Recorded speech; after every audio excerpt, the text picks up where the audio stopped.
युद्ध प्रारंभ हो गया। हाथों से हाथ मिलाया, पंजा से पंजा मिलाया। भगवान युद्ध करने लगे। तब तक चारों ने कहा, हे बलराम तुम क्यों खड़े हो, तुम हमारे भाई मुष्टिकासुर से लड़ जाओ। मुष्टिकासुर, भगवान कृष्ण भी आ रहे हैं और युद्ध कर रहे हैं।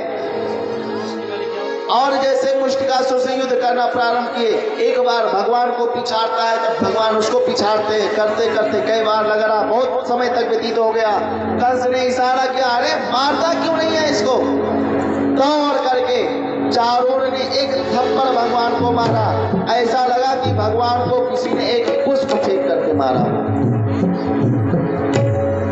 भगवान ने कहा, तुमने हमको एक थप्पड़ मारा है, एक थप्पड़ तो हमारे भी सह ले।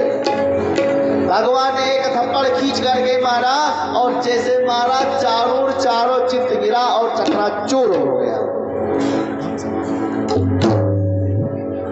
और उधर मुष्टिकासुर को भी भगवान बलराम जी ने उठा करके पटका और उसके हड्डी गोली सब समाप्त। सलतूसल भी आए थे, उनको भी भगवान ने मारकर समाप्त कर दिया। 8 भाई और कंस के थे, सबको भगवान ने धड़ाधड़ समाप्त कर डाला। और अब की बार भगवान ने दौड़ करके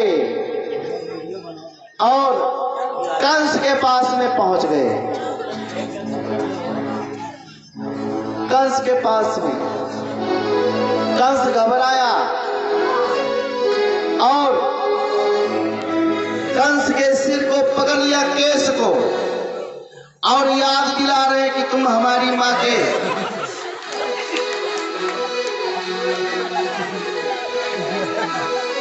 विवाह के समय पर इसी प्रकार से केस पकड़ करके तुम झिझकोड़ रहे थे।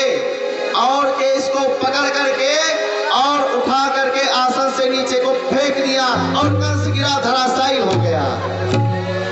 और भगवान पहुंच करके एक मुष्टिका का प्रहार किया और कंस ज्यों का त्यों गिरा और समाप्त हो गया। कंस मर गया। बोल कंस मर्दन भगवान की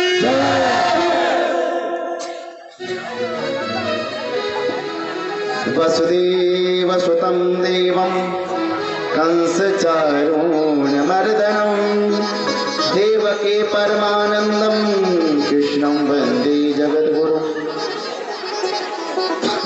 कंस का वध किया भगवान। अपने नाना जी को और पिताजी को, माता जी को मुक्त किया और गर्गाचार्य जी महाराज जी ने तुरंत आकर के भगवान का उपनयन यज्ञोपवीत संस्कार कराया और इनको पढ़ने के लिए भेज दिया उज्जैन। भगवान उज्जैन में पढ़ने जा रहे हैं। सांदीपनि मुनि का आश्रम है, वहीं पर भगवान 64 दिन में 64 कला को पढ़ करके और वहीं पर सुदामा जी को अपना मित्र बनाया, जिसकी कथा कल के प्रसंग में कहा जाएगा। सुदामा जी को अपना अभिन्न प्रिय मित्र बनाया और अपने गुरु के पुत्र को ला करके दिया और मथुरा में आ गए। मथुरा में जब भगवान रहने लगे, मथुरा के राजा उग्रसेन भगवान एक दिन अर्धरात्रि में जग करके रोने लगे।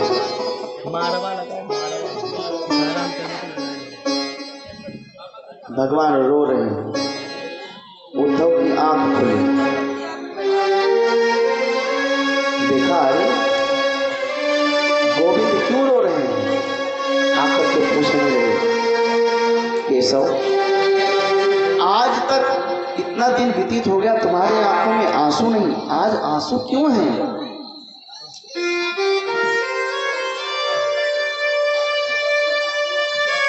भगवान ने कहा, उद्धव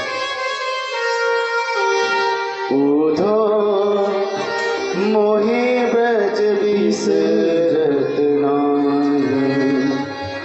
उधो मोहि ब्रज बिसरत नाही। उधो मोहि ब्रज बिसरत नाही। हंस सुता को सुंदर कलरव।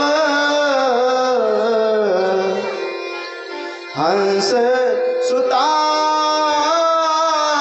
को सुंदर कलरव और कदमन की छाई। उधो मोहि ब्रज बिसरत नाही। उधो मुझको ब्रज की बहुत याद आ रही। मुझे बंसी बट का याद आ रहा है। वो मैया के हाथ का माखन खाना याद आ रहा है। मैं क्या करूं? मैं जा नहीं सकता। भगवान के आंखों में आंसू देख करके उद्धव के आंसू गिरने लगे। मुझे वो याद आ रहा है जब मैया मुझको मारने के लिए दौड़ती थी, मैं भागता था। उद्धव मोहि ब्रज बिसरत नाही। तुम एक बार मेरे वृंदावन में चले जाओ तो वहां पर जाकर के सबको बताना और समझाना, और 1-2 घंटे की ही तो बात है। जाकर के और वापस चले आना और कुछ समझा देना। उद्धव को तो अहंकार भरा हुआ है। क्यों? क्योंकि बृहस्पति के शिष्य वो तो सिर्फ ज्ञान के सोहम की सत्ता उनको प्राप्त है। उद्धव जी महाराज चले। भगवान ने अपना पीतांबर उड़ा दिया। उद्धव जा रहे हैं। वृंदावन में निकट जब पहुंचे, वृंदावन निकट आया, वहीं से प्रेम ने अपना अनोखा रंग दिखलाया। लिपट कर वस्त्र में डाले लगे उद्धव को समझाने। तुम्हारे ज्ञान पर्दा फाड़ देंगे हम प्रेम दीवाने। उद्धव, यदि तुम बृहस्पति का शिष्य बनकर रहना चाहता है तो मेरी एक सलाह मान, तू यहां से लौट जा। नहीं तो हम प्रेमी हैं। उद्धव तो अभिमान में चले जा रहे हैं।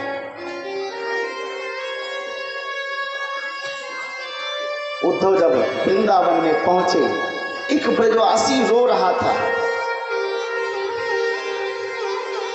एक वृक्ष के पास में खड़ा होकर के अश्रुपात कर रहा था, मानो वृक्ष रो रहे तो वृक्ष को समझा रहा है। अरे तू क्यों रो रहा है? क्यों? क्योंकि अरे उस निष्ठुर कृष्ण के प्रेम में तू रो रहा है। अरे उसने तुमको अभी मान सम्मान दिया, उसने तो त्याग करके चला गया हम सभी को यहां से। उद्धव जी महाराज उसको देख करके और पूछे, भैया मुझे नंद बाबा के घर जाना है। तो रोता हुआ बोला, भैया तू कहां से आए और कौन है तू? बोला, मुझे सिर्फ नंद बाबा के घर का पता बता दो बस। बोले तो ठीक है, एक जलधार की नदी जो ये पैनारा चला आ रहा है, इसी को पकड़ करके सीधे चले जाना और जहां पर ये समाप्त हो जाएगा वही नंद बाबा का घर है।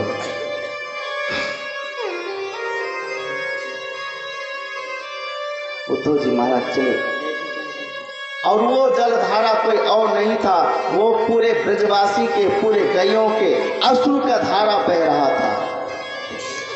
जैसे उद्धव जी महाराज नंद भवन में पहुंचे, नंद बाबा ने देखा, जैसे लगा तनवा प्राण विवागतम, जैसे लगा कृष्ण आ गए हों दौड़ करके, और अपने हृदय से लगा लिया। और जब लगाया, ध्यान से देखा अच्छा ये कृष्ण नहीं, कृष्ण जैसा है। फिर भी यदि पुत्र का कोई मित्र आ जाए तो समझ लो पुत्र ही आया है। हृदय से लगाया और बिठाया, बातें करने लगे, बताओ मेरा कृष्ण कैसा है। उद्धव जी महाराज सोचते कहां से प्रारंभ करें, कहां से बताऊं इनको। यशोदा मैया आई, रोती चीखती चिल्लाती और कहने लगी मेरा कान्हा कहां। अरे अब उसको मथुरा में हमारी याद आती भी होगी कि नहीं। अरे अब उसको क्या किस चीज की जरूरत, क्योंकि मैं तो उसको यहाँ पे ओखल में पकड़ करके बांध भी दिया था, हमने उसको कान पकड़ करके और मारा भी था। अब उसको यहाँ पर है ही कौन जो इसको यहाँ पे याद कर करके आएगा। वो उद्धव जी महाराज सोच सोच करके परेशान है कि अब मैं कहां से प्रारंभ करूं। अंत में उद्धव ने कहा बाबा जिसके विरह में तुम रो रहे हो ना, वो कोई और नहीं है, कृष्ण तुम्हारा नहीं है, वो तो साक्षात परमात्मा है, नारायण है, दीन बंधु है, भक्त वत्सल है। नंद बाबा ने कहा उद्धव ये तो कैसी बातें कर रहा है। अरे वो भगवान है, हमारे घर में आया। अरे भगवान है, यदि तुम कहते हो भगवान उसको भूल जाओ। अरे किसी का पागल पुत्र भी यदि घर छोड़ करके चला जाता है तो उसकी माँ से उसके पिता से पूछो क्या पीड़ा होती है। और मेरा भगवान जैसा बेटा जिसको तुम भगवान बता रहे हो वो चला गया तो हम क्या उसके लिए हम शांत से बैठ जाएं, उसको न याद करें। उद्धव ने कहा बाबा उसका कोई आकार नहीं है। बिन पद चलय सुनय बिनु काना, कर बिनु कर्म करे विधि नाना। आनन रहित सदा रस भोगी, बिन वाणी बजता भर जोगी। बाबा उसका कोई आकार नहीं, ना उसके हाथ है ना उसके पैर है। अच्छा तू कहता है उसके हाथ पैर नहीं, उसका कोई आकार नहीं, तो आकार नहीं जो निराकार है उसका आकार कैसे पता चल गया। तुम्हारी यशोदा माँ ने तो उसको बांध दिया था। तू कहता है उसके पैर नहीं है तो वो दौड़ता कैसे था, जब मारने के लिए यशोदा दौड़ती थी। तू कहता है उसके हाथ नहीं है तो माखन कैसे चुराता था। तू कहता है कि उसके मुख नहीं, जबान नहीं है तो माखन कैसे मुख में रख कर खाता था। उद्धव तू कैसी बातें कर रहा है। बात तो तू ऐसे कर रहा है जैसे कोई पानी के लिए तड़प रहा है और कोई आकर के पानी का ज्ञान देने लगे। अरे भैया पानी कहाँ नहीं है, मेघमंडलों में देखो पानी ही पानी है, पृथ्वी में पानी ही पानी है, पानी तो तुम्हारे शरीर में भी है।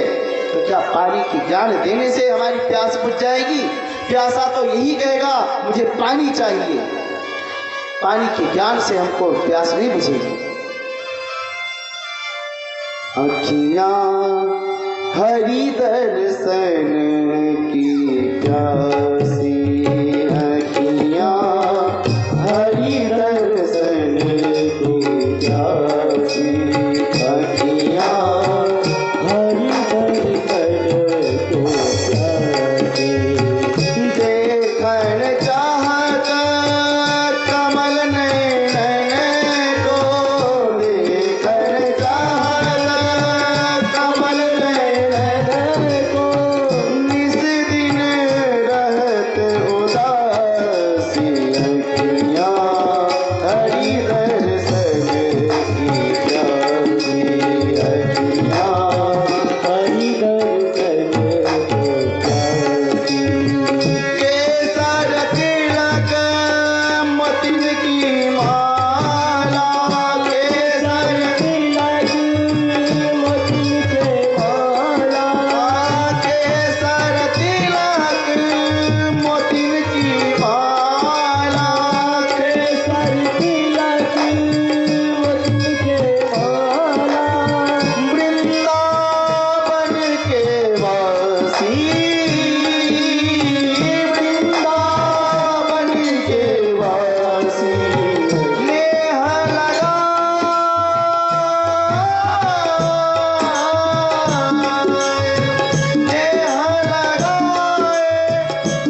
नंद और यशोदा मैया के साथ में उद्धव की बात हुई।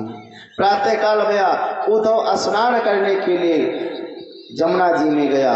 प्रातः काल जैसे भया सभी गोपियों ने देखा कि रथ खड़ा है। आखिर अब ये अक्रूर क्यों आया? एक ने कहा मुझे तो लगता है अक्रूर आया है, एक ने कहा अक्रूर इसलिए आया है कि हमारे गोविंद यहाँ से गए और उसके राजा कंस को मार दिए हैं, तो अब मुझसे पिंड दान करवाने के लिए आया है लेने मुझे।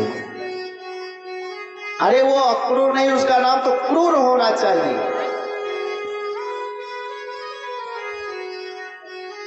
तब तक उद्धव जी उधर से आते हुए दिखाई पड़े।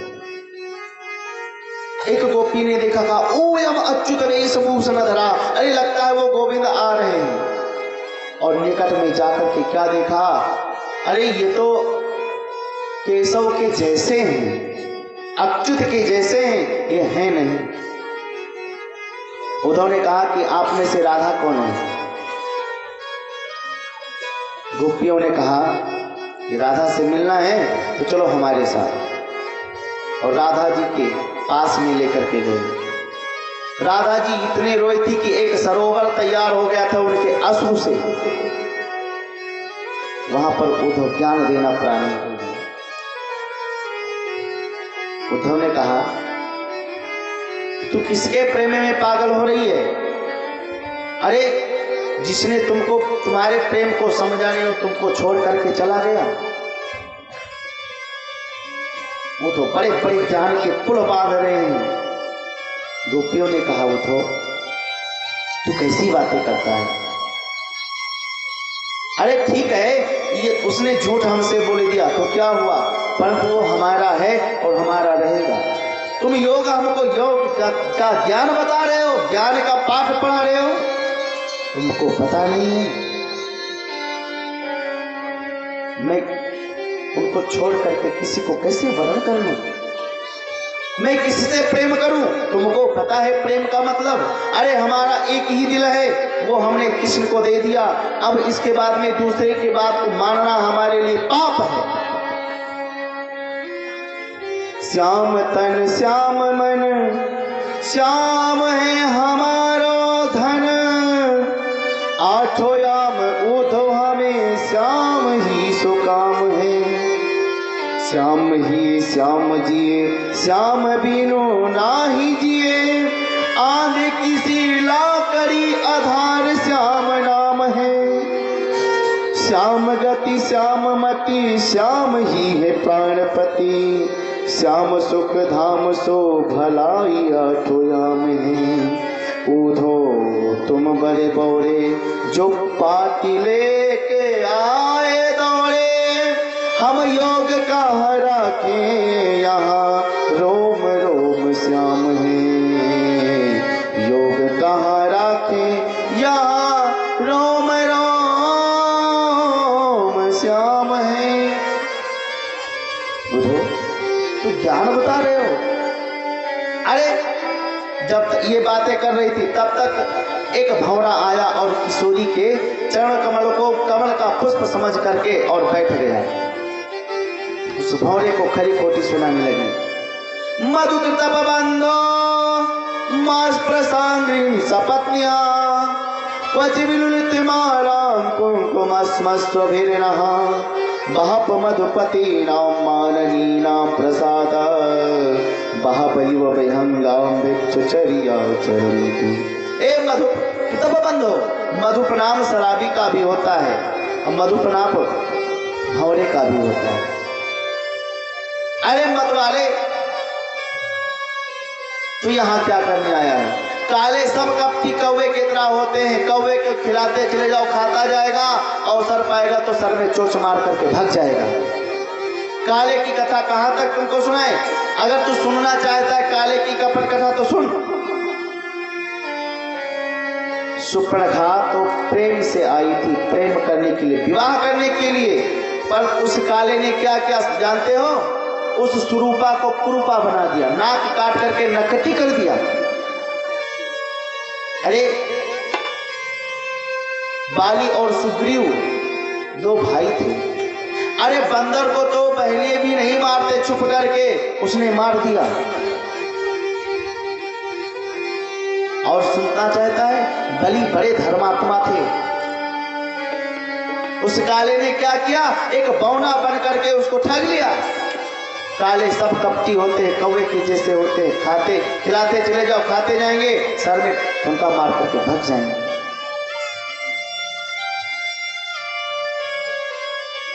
उद्धव ने कहा, अरे इनको तो सब पता है, वही राम है, वही श्याम है, वही वामन है, मैं क्या बताऊं।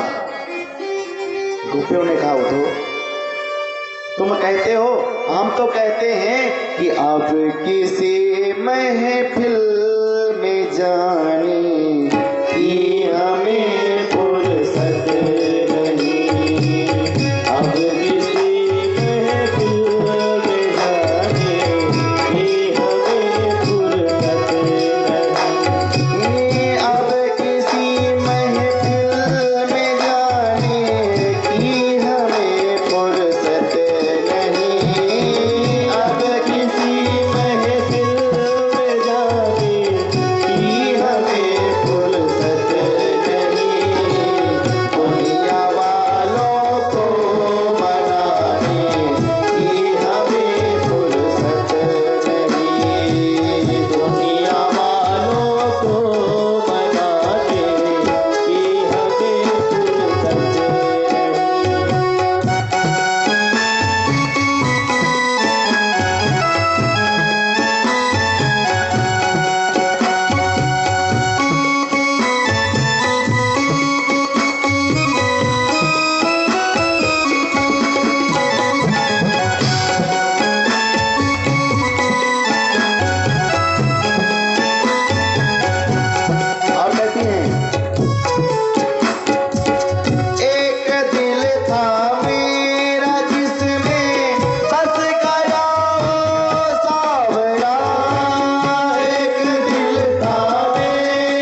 कि हमें फुर्सत नहीं अब किसी महफिल में जाने की, हमें फुर्सत नहीं।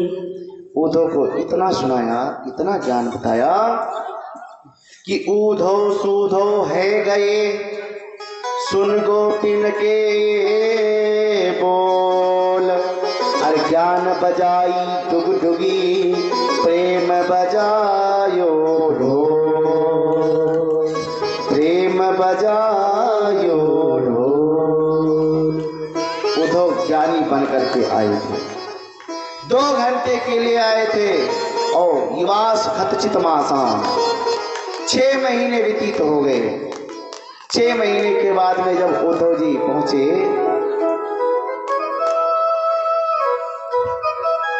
मथुरा, भगवान ने कहा आओ आओ ज्ञानी साहब आइए, स्वागतम। उद्धव ने कहा चुप रहो, हमसे बातें मत करो, हम जान गए तुम कितने निष्ठुर हो, कितने निर्दयी हो। भगवान ने कहा उद्धव, इसीलिए हमने तुमको वहां पर भेजा था कि तुम भी प्रेम का पाठ सीख जाओ।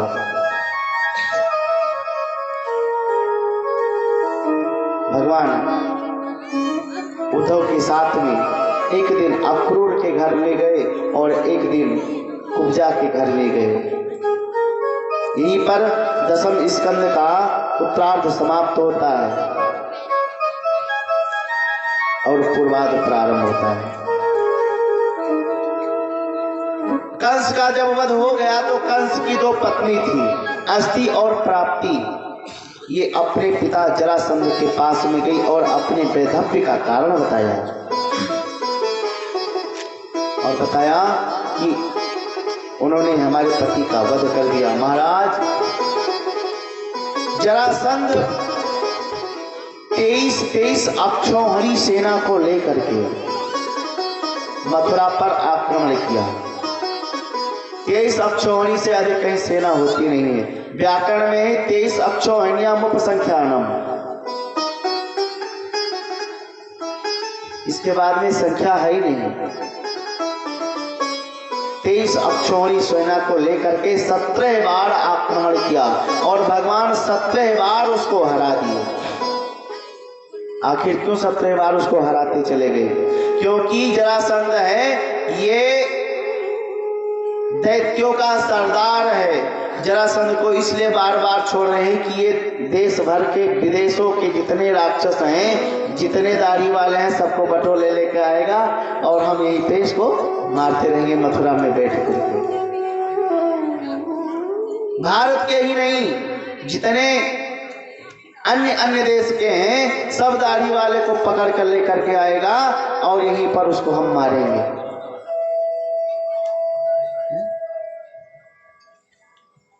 चाहे वो चों चों चाय चाय करने वाला हो, मतलब चीन वाला हो, चाहे पाकिस्तान वाला हो, चाहे अफगानिस्तान वाला हो, चाहे बर्मा वाला हो, सब दाढ़ी वाले को पकड़ लेकर। और चीन में तो किसी की दाढ़ी है ही नहीं, वैसे 6 नंबर के हैं। बोले वृंदावन बिहारी लाल की जय। मैंने इतना ललकारे फिर भी जय बोल रहे हो। अरे उच्च स्वर में बोलो, लगे कि छीछा गांव में कथा हो रही है। पहले तो नाम ही छीछा है,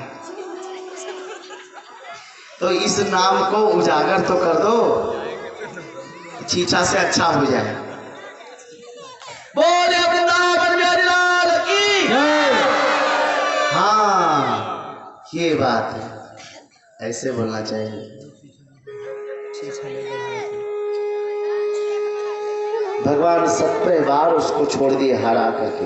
18वीं बार आक्रमण करने के लिए जब चला तो ब्राह्मणों को बैठा दिया यज्ञ करने के लिए, हवन करने के लिए कि अब की बार जो मैं हार गया तो तुम सबको मैं मार डालूंगा। अब भगवान तो सारग्राही हैं, भगवान भक्तवत्सल हैं, ब्राह्मण्य हैं। भगवान ने देखा अरे राम राम, तो ब्राह्मणों को बिठा दिया। दाऊ भैया से बोले भैया अब हम लड़ते लड़ते थक गए, अब मन कहता चलो भाग चलते हैं। अरे का ना लोग रण छोड़ कहेंगे, भगोड़ा कहेंगे। बोले दादा भैया माखन चोर चित चोर अनेकानेक नाम कहते हैं, एक नाम और बढ़ जाएगा, रण छोड़ हो जाएगा। दाऊ ने कहा कान्हा तेरी लीला तू जाने। अच्छा बताओ क्या करना है? बोले भैया ये जितने मथुरावासी हैं सबको हम समुद्र के बीच में छिपा देंगे, और जब वो युद्ध करने के लिए आएगा तो हम लोग चुप्पे से भागेंगे और समुद्र में कूद जाएंगे और अपने महल में आ जाएंगे। इधर नारद जी ने कालियमन को उकसा दिया कि जाओ युद्ध कर लो। ये कालियमन वही दाढ़ी वाले हैं सब।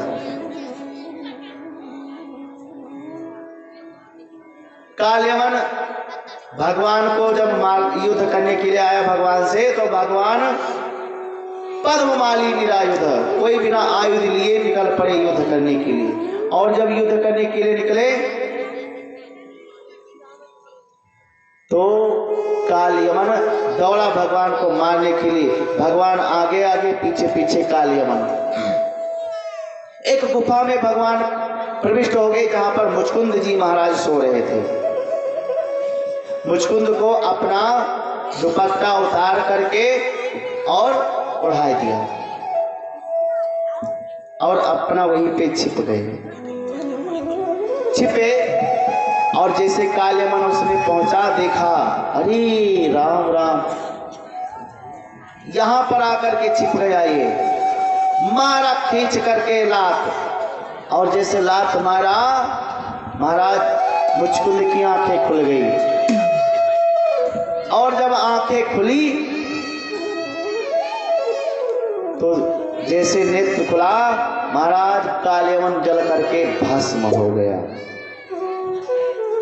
अब की बार जब 18 बार युद्ध करने के लिए आया तो भगवान अपने बलराम भैया के साथ में प्रवर्षण पर्वत पर चढ़ गए। चारों तरफ से घेर करके लाख बिछा दिया। लाख मतलब बारूद। अब तो बारूद हो गए, बम हो गए, बड़े बड़े विस्फोटक होते हैं महाराज।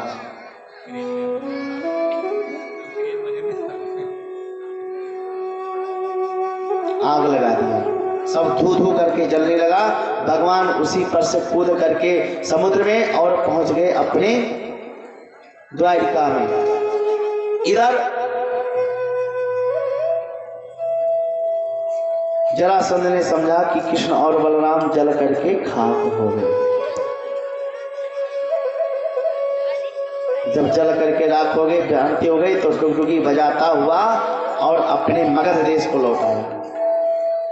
और तब से जरासंध ब्राह्मणों का अनन्य भक्त हो गया, दान देता है नित्य प्रति ब्राह्मणों को। इधर भगवान 25 वर्ष की अवस्था में द्वारकाधीश बन गए। बोले द्वारकाधीश की। ओहो, इतना जोर हम बोले, हमारी कितनी हिचकी लग गई और तुम लोग जय बोलबे नहीं किए।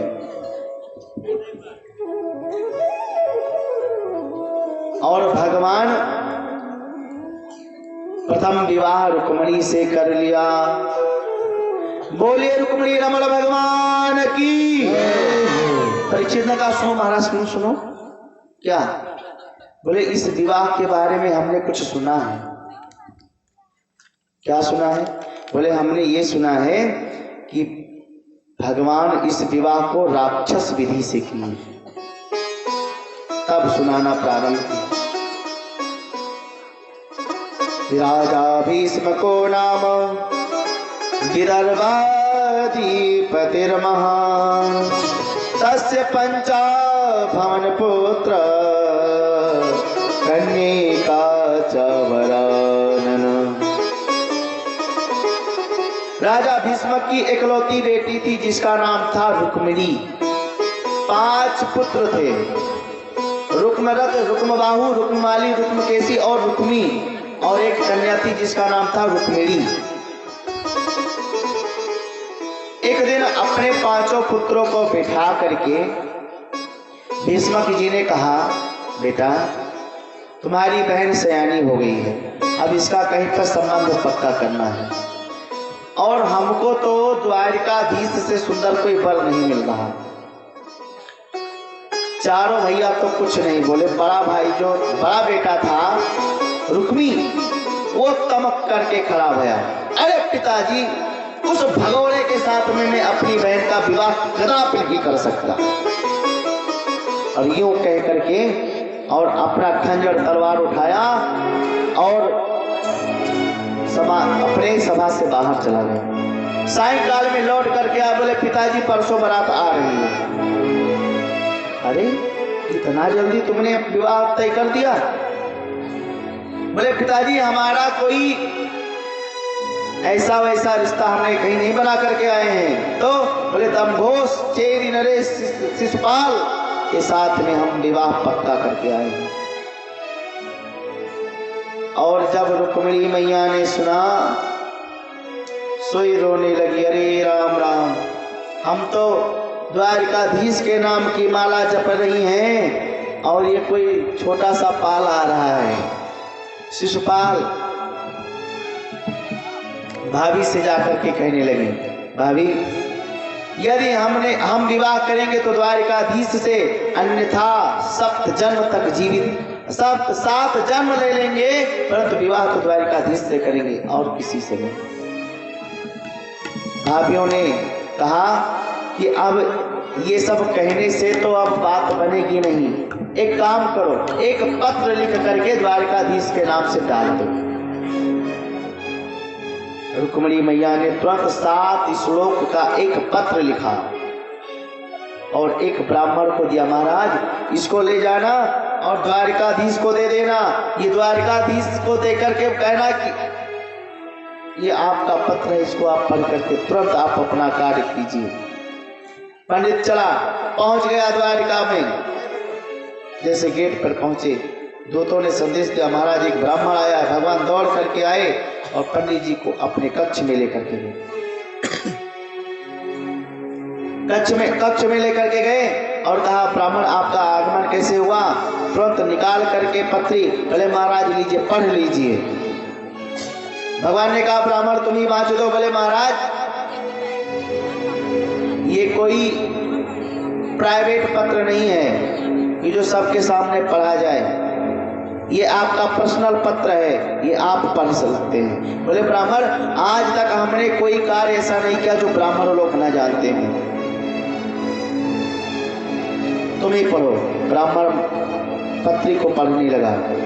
श्रुत्वा गुणान भुवन सुंदर श्रृण्वतां ते निर्विश्य कर्ण विवरये हरितोंगतापम रूपम दृशादृशमखिलार्थलाभं त्वय्याच्युतादिविशतचित्तमपकृपं मे। रुक्मिणी मैया पत्र लिख रही है। श्रुत्वा, हमने आपको देखा नहीं है परंतु सुना है। श्रुत्वा गुणान, क्या गुणानवाद आपका सुना है। कैसे हो? बोले भुवन सुंदर श्रृण्वतां ते, आप सुंदर की खान है, सुंदर की भवन है, आपके रूप को नहीं देखा है। मेरा जो ये नेत्र है ये आपके दर्शन के लिए लालायित है। रूपम दिशमिता, और यदि आप नहीं आए तो 7 जन्म तक कुंवारी क्यों ना रहना पड़े, परंतु विवाह करूंगी तो आपसे। अब आप कहोगे कि तुम्हारे भैया ने कहीं अन्यत्र विवाह करने का निर्णय लिया है, तो ऐसा ना हो कि कोई शेर का भाग कोई गीदड़ लेकर के चला जाए। आप आइए और अपनी वीरता का शुल्क दे करके और मुझको यहाँ से ले जाइए। हमारे यहाँ पे कुल की रीति के अनुसार जब कन्या का विवाह होता है तो गौरी जी का पूजन करने के लिए ग्राम से बाहर एक मंदिर बनी है, वहीं पर होता है। हम भी नियम के अनुसार वहीं जाएंगे, आप वहीं आना और मेरा हरण कर लेना।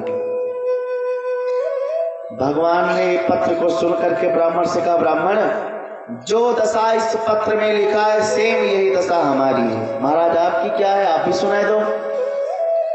बोले हम भी नारद के द्वारा रुक्मिणी के गुणानुवाद को सुन सुन करके हमारे भी कान सब पक चुके हैं, सिर्फ देखने की लालायत है, कब देखे कब देखे। बोले महाराज तो देर किस बात की। तुरंत भगवान ब्राह्मण का हाथ पकड़े और हाथ पकड़ करके रथ की तरफ पहुंच गए। रथ पे बैठ गए और रथ पे मारा चाबुक, घोड़ा तड़क तड़क करते हुए निकल गया बड़ी दूर तक के। तब तक बलराम जी ने देखा, ए कृष्ण कहाँ जा रहे हो। तब तक घोड़ा पता नहीं कहाँ लेकर के भगवान को पहुंच गया। तू तो जो पहरेदार खड़े थे उनसे कहा, भैया कृष्ण कहाँ गए। अरे महाराज हमको क्या पता। अच्छा, बोले महाराज इतना जानता हूं कि एक ब्राह्मण आया था। अच्छा, और उसके हाथ में एक पत्री भी थी। अच्छा वो कहाँ का था। बोले महाराज वो कुंडनपुर का था, इतना जानता हूं। अच्छा कुंडनपुर का था। बोले हाँ। बोले तो ठीक है, अब इसके बाद की आगे की बात हम जानते हैं। तुम लोग बनो बराती और चलो हमारे साथ। और सब बराती बन करके नाचते गाते चले जा रहे हैं। अरे नंद यशोदा के छैया, नंद यशोदा के छैया, आगे बनेंगे रुक्मिणी के सैया। नंद यशोदा के छैया, आगे बनेंगे नंद यशोदा के छैया, आगे बनेंगे रुक्मिणी के सैया।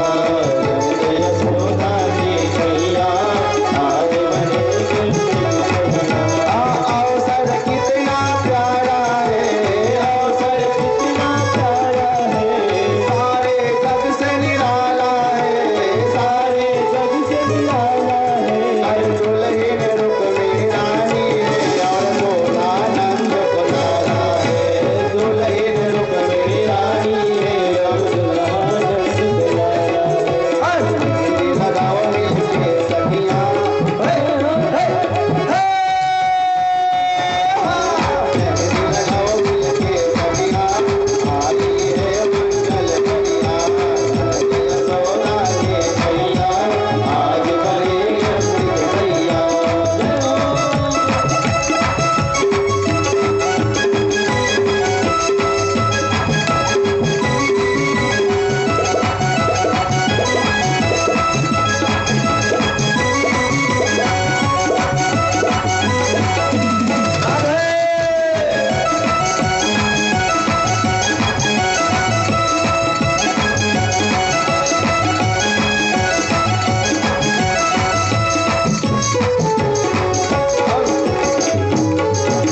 खुशियों का दिन आया है, खुशियों का दिन आया है, सबका मन हर्षाया है, सबका मन हर्षाया है। अरे खुशियों का दिन आया है, खुशियों का दिन आया है, सबका मन हर्षाया है, सबका मन हर्षाया है।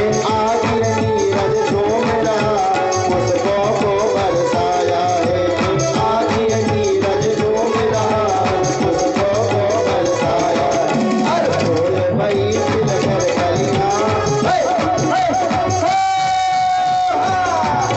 फूल भई खिलकर कलियां, आई है मंगल घड़िया। नंद यशोदा के छैया, आज बनेंगे रुक्मिणी के सैया, आज बनेंगे रुक्मिणी के सैया, आज बनेंगे। इधर सब बराती बन करके चल दिए गाजे बाजे के साथ में। उधर भगवान का रथ पहुंच गया कुंडनपुर। कुंडनपुर जैसे रथ पहुंचा, भगवान ने ब्राह्मण को कहा कि जा करके रुक्मिणी से कह देना जिस प्रकार से इस पत्री में लिखा है कार्य वैसे होगा, बाकी बिल्कुल मत घबराना। ब्राह्मण गया, जब रुक्मिणी मैया को सब कुछ बताया, रुक्मिणी मैया तो चरणों में प्रणाम करने लगी। महाराज आपके इस ऋण से मैं कभी उड़ने नहीं हो पाऊंगी। इधर भगवान ने सोचा कि कुछ समय जब तक बचा हुआ है, लाओ चल करके नगर का दर्शन कर लेते हैं। भगवान नगर का दर्शन करने लगे। उधर शोर मच गया था कि बारात आ गई और शिशुपाल पहले ही बारात को लेकर के पहुंच गया था। अब शिशुपाल की बारात का रुक्मी दौड़ करके आया, बोले पिताजी बारात आ गई है, अब चलो। उस दिन सगाई नहीं हो पाई थी, सगाई का सामान लेकर के चलो, उसका आज सगाई करेंगे, उसके बाद में विवाह होगा। अब भैया हीरे जवाहरात वस्त्र सब एक एक थाल में सजा करके लेकर के जा रहे थे, तब तक शोर मच गया कि द्वारिकाधीश आए। द्वारिकाधीश भीष्मक जी ने सोचा कि लाओ पहले द्वारिकाधीश से मिल लेते हैं, फिर जाकर के दूल्हे साहब से मिलते हैं। भगवान के पास में पहुंचे और भगवान के पास में पहुंच करके गले मिलने लगे, बड़े प्रेम से गले मिल रहे हैं। और जब गले मिलते हुए जब भीष्मक जी को देखा तो जितने सब दास दासियां थी सब सोच बैठे कि दूल्हा सरकार यही हैं। और जितने सब सगाई के सामान लेकर के जा रहे थे सब भगवान के चरणों में चढ़ाने लगे। सगाई चढ़नी थी शिशुपाल की, चढ़ गई मेरे गोपाल की।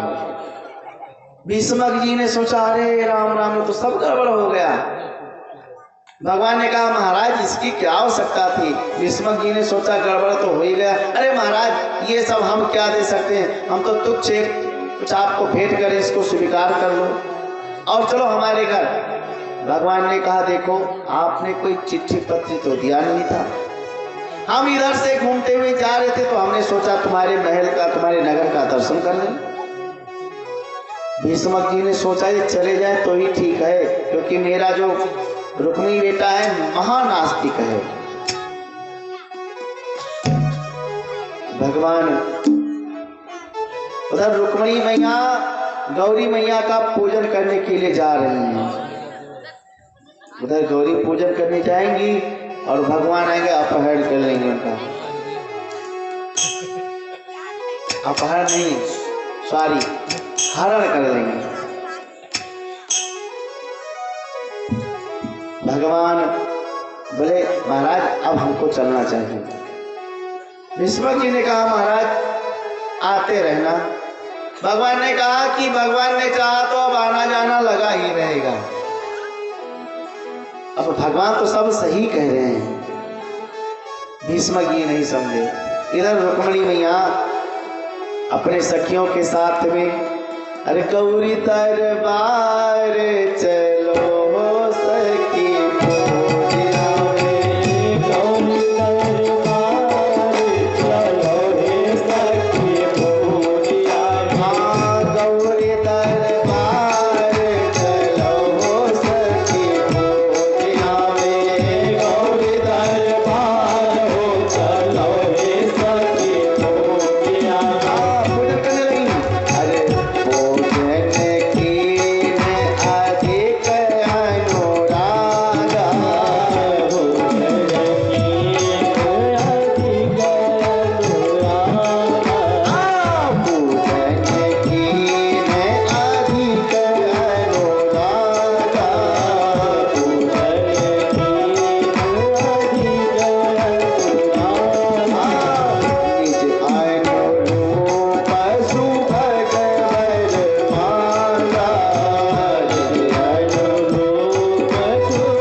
हल्ला हो गया कि द्वारकाधीश आया है। शिशुपाल ने कहा दौड़ करके जाओ, मंदिर को घेर लो।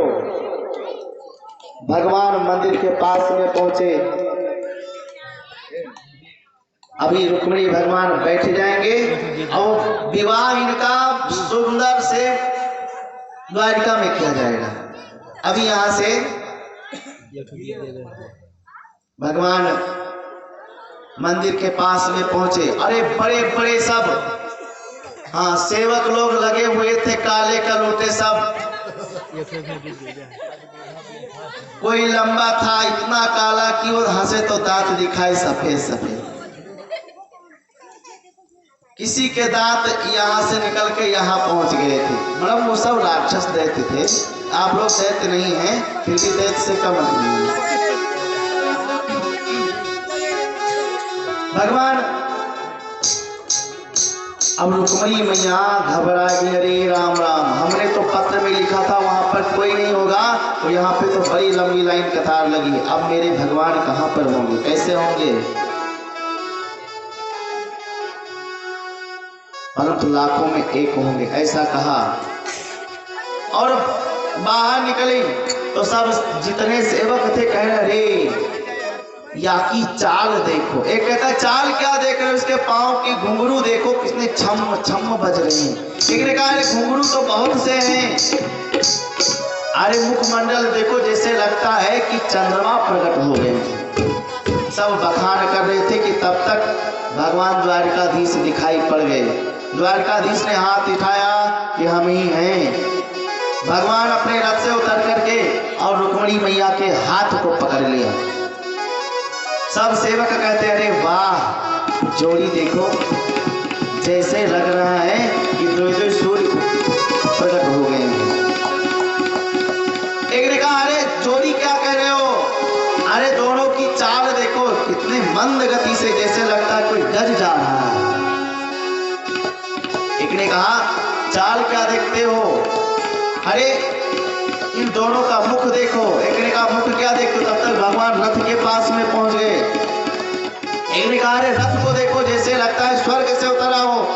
एक ने कहा रथ क्या देखते हो? घोड़े को देखो, जैसे लगता है चेस्टवा जैसे लग रहे हैं। जब तक सब बखान करते भगवान हाथ पकड़ करके रथ में बिठाए और 9 तो 11 हो गए। जितनी सखिया थी सब हंसने लगी। अरे तुम भांग खा करके आए हो, देखो वो रुक्मिणी और वो कृष्ण जा रहे हैं। अरे पकड़ो पकड़ो, भागो भागो, ले गो ले गो। दौड़ के गए शिशुपाल के पास। महाराज गजब हो गया, क्या? बोली आपकी देवी जी भाग गई। अब तो निकाल करके तलवार और रख दिया सेवकों के गर्दन पर। इधर